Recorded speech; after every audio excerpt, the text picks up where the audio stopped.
13th Sign. Introduction. The Celestial Script. Long before telescopes pierced the heavens or science explained the mechanics of our solar system, humanity looked up and saw a story. The night sky was not a random scattering of lights, it was a living, breathing tapestry of gods, monsters, and omens. The earliest astrologers were the world's first storytellers, priests and scientists tasked with deciphering the celestial script. They believed the patterns above were not separate from the patterns below, that the macrocosm of the universe was intimately woven into the microcosm of human life. This is a story of their first terrifying glimpses into that connection, of the real events that seem to confirm their theories, and of the hidden knowledge that perhaps we are only now beginning to remember. Chapter 1. The Omens of a Wandering Star. Link in the description below, as for all my writings. Google Docs. The desert stand was cold beneath Cam's feet. As high seer to Pharaoh, the chill of night was a familiar comfort, a time when the heat of the sun god Ra no longer dominated the world, allowing the colder, more subtle lights of the cosmos to speak. Before him, on a raised dais of polished basalt, lay his life's work, charts of baked clay, papyrus scrolls inked with precise circles, and piles of reed styluses. For 30 years he had tracked the seven, the gods who walked among the fixed stars: Ra, the sun; Thoth, the moon; Sekhmet, Mars; Hathor, Venus; Horus, Jupiter; Set, Saturn; and the swift, silent Neptune, Mercury. Their paths were the arteries of the divine, their movements a language of intention. But tonight the language had stuttered. Hathor, the beautiful morning star, the bringer of life and love, was hesitating. For weeks she had brightened in the pre-dawn sky, climbing steadily, but now she had stopped. She hung in the constellation of the Bull, a brilliant, motionless jewel. Kamsa checked his charts again, his heart thudding against his ribs. There was no error, the goddess had seized her advance. Days turned into weeks, then the impossible happened. Hathor began to walk backward.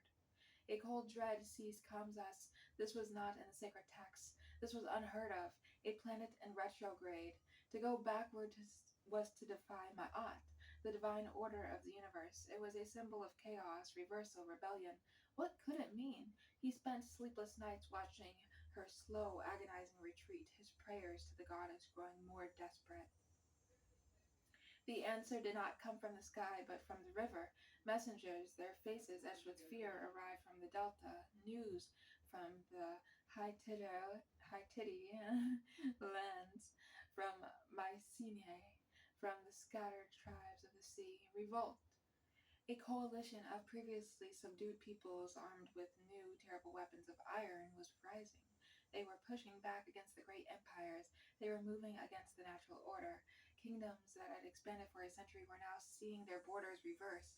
Trade routes were severed. A beloved Hittite prince, known for his diplomacy and beauty, had been suddenly killed in a palace coup. A stunning reversal of his fortune. Kamsa's made the connection with a shock that left him breathless. Hathor's retrograde, the rebellion, the death of the beautiful prince. It was all the same energy. The celestial was mirroring the terrestrial. He wasn't the only one watching. In Mesopotamia, a Topsar, in Umma, Anu, Enlil, a scribe of the celestial omen series named Bel Ahu Uzur, saw the same backward dance of Ishtar, Venus, in his own charts.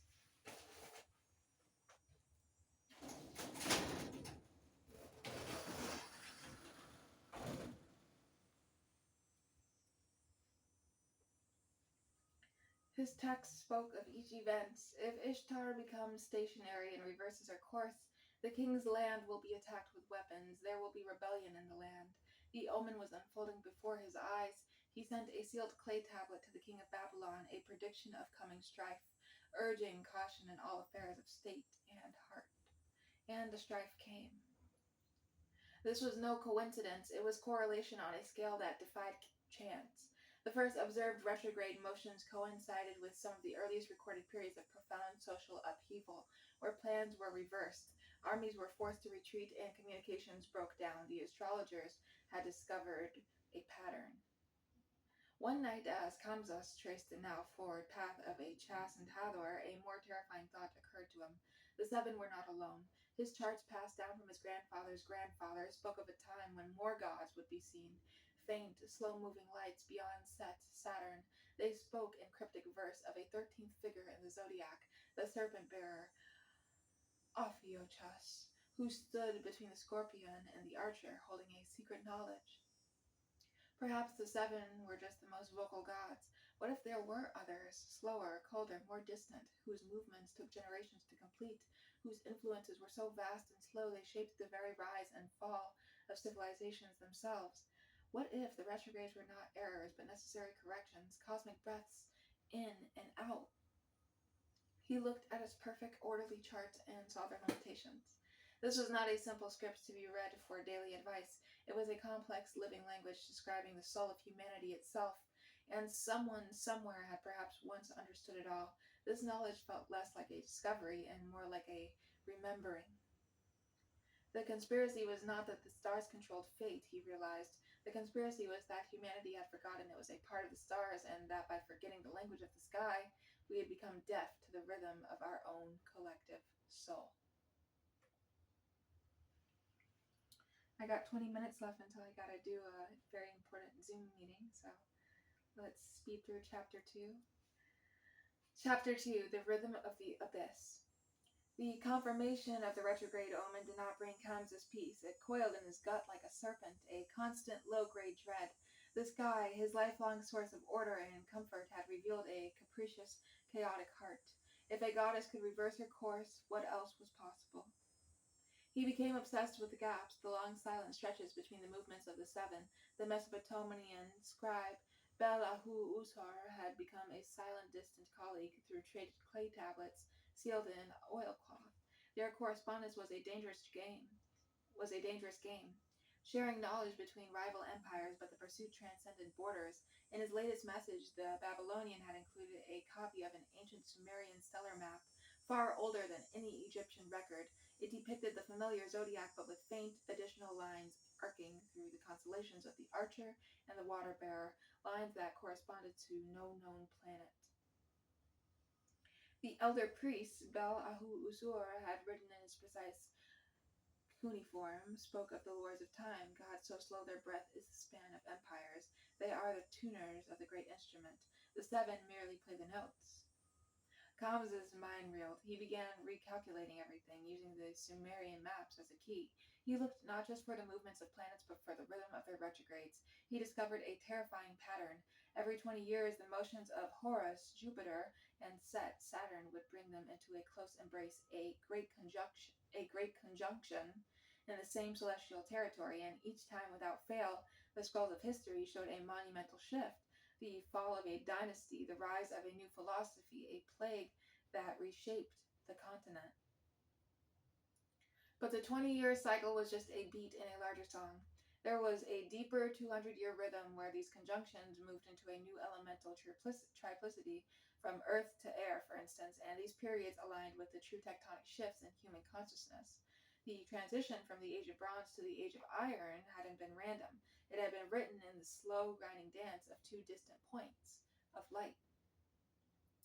He was no longer just predicting harvest or advising the pharaoh on the auspicious time for a coronation. He was reading the timing of history itself. One evening, as the sun dipped below the horizon and the first stars pricked the violet veil of night, Kamsa saw it, a faint, steady red glow in the constellation of the Scorpion, where no star should be. It was not the aggressive flash of Sekhmet, Mars. This light was patient, ominous, and utterly new. Or was it ancient?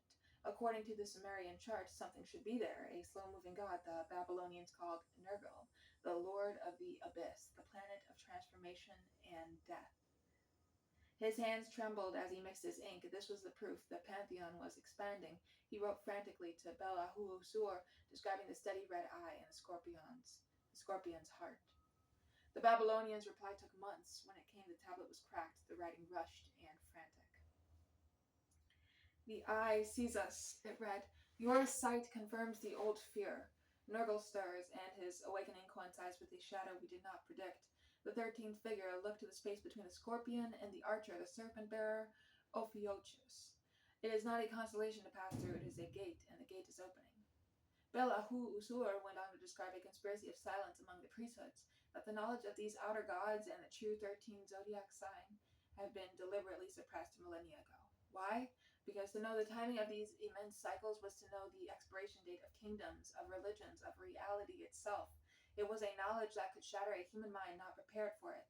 The simplified 12 sign system was a control mechanism, a story told to children to keep them from grasping the terrifying, sublime truth of their own insignificance and power within the cosmic cycle. They fear, Bel-Ahu Sur scrawled in his final chilling line, that if humanity knows the true clockwork, we might try to stop the clock, or worse, try to become the clock maker. Kamsus looked up from the tablet out at the night sky. It was no longer a map. It was a living, breathing entity with a consciousness so vast and ancient it perceived human civilization as a fleeting bloom. The retrogrades were not mistakes. They were the moments the gods paused to look down at the anthill they were passing. The conjunctions were their conversations. And the new red eye in the sky, Nurgle, it was the arrival of a god whose conversation would last centuries and whose topic would be the end of the world as Kamsus knew it. The conspiracy was real, but it wasn't about hiding the power of the stars. It was about hiding the truth that humanity was both the audience and the actor in a celestial play so grand, most could not bear, to see the script. Kamsus now held a fragment of that script in his shaking hands. He was no longer a seer, he was a witness, and he knew with a certainty that chilled his soul that the curtain was just beginning to rise.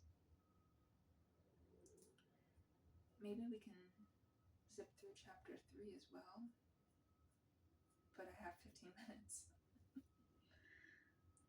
Oh boy. I feel like my vision's getting worse, and I'm still dealing with HPPV from my Benadryl addiction. And it's hard for me to memorize things because of my Benadryl addiction as well. So I have everything written in Google Docs. And I love to write. I just want to be able to use my brain properly. But I am in recovery. Last time I abused Benadryl was January of this year. Yep. So now we're already in September. Chapter 3, The Serpent Bearer's Price. The knowledge was a poison and an antidote swirling in Kamsus' mind.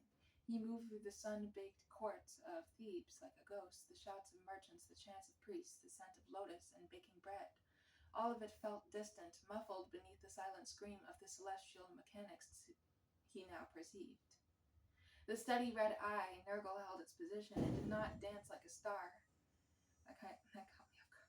The wind, it burned, a patient, ominous ember in the heart of the scorpion, and with its appearance the world began to fray at the edges. It started with the river. The Nile's inundation was late. Then it was weak, a listless rise that left the black soil parched and cracking. The priests of Happy, god of the flood, offered countless sacrifices, their voices growing hoarse with desperate hymns. But Kamsus knew this was not a local displeasure. This was a drying up, a failure of the cycle. It was in the chart. The red eyes for his gaze had fallen upon the waters of life. His correspondence with Bel-Ahu Sur ceased abruptly. No more tablets arrived from Babylon. Instead, traders brought whispers of a great shaking in the east, of silences that had fallen over to the Mesopotamian plain. Kamsus felt the severing like a physical blow. His only tether to understanding had been cut. He was alone with the terrifying symphony of the spheres. Driven by a need for older, purer knowledge, he began spending his nights not in his observatory, but deep in the labyrinthine libraries beneath the temple of Amun. The air was thick with the dust of millennia and the weight of forbidden secrets.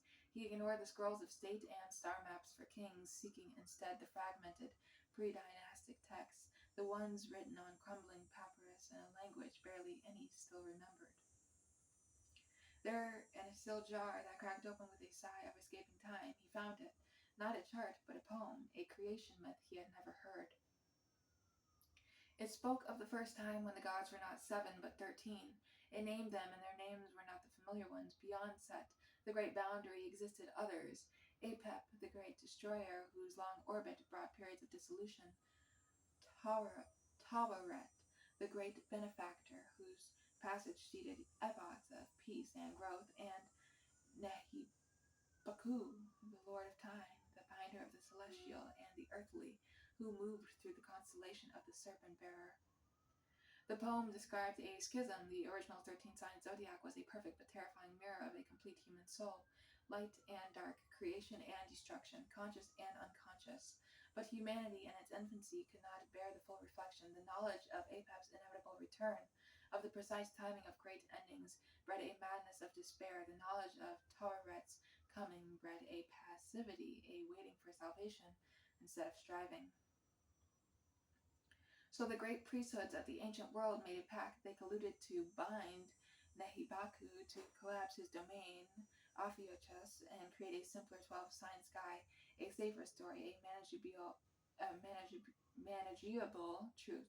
They erased the 13th god from the public record and hid the true cyclical nature of the outer planets, referring to them only as vague spirits of the deep and their myths.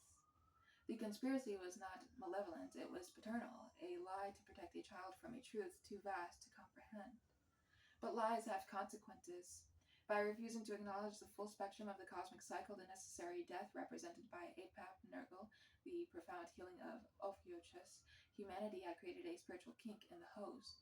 The energy of these forces did not disappear, it was dammed up, and when it broke through, it did so chaotically as plague, war, and madness without the context that can make it meaningful.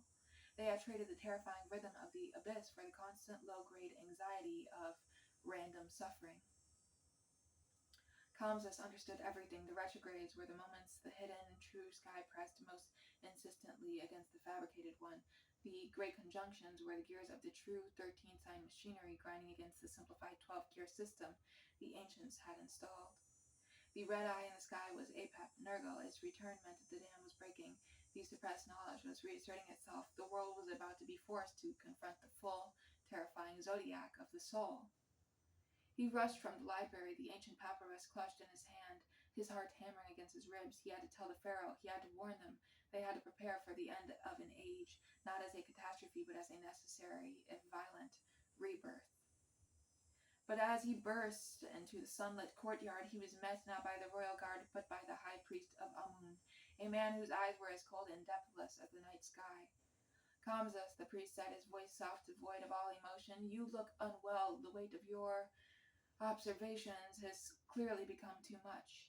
Behind him, armed temple guards stepped forward. You do not understand, Kamsus cried, holding up the brittle papyrus. The sky is a lie. We must prepare for the return of Apep, the serpent bearer. There is no serpent bearer, the high priest interrupted, his voice flat and final. There are the 7. There is the sacred 12. That is the order of Ma'at. That is the truth that holds the world together. He gestured, and the guard seized Kamsus' arms. The ancient papyrus was torn from his grasp. Your mind has been poisoned by phantoms, Kamsus, the priest said, watching as the fragile text was held over a flickering oil lamp. You speak of chaos. We are the keepers of order. The truth is not what it is. The truth is not what is. The truth is what preserves. As the first flame caught the edge of the 3,000-year-old poem, curling it into black ash, Kamsus understood the final, most horrifying layer of the conspiracy. It was not a historical artifact. It was ongoing. The keepers of the simplified sky were still here, and they would burn the world to cinders before they would ever let the true, terrifying, and magnificent cosmos back in. There will be a part 2 to this, obviously. See you in the next one.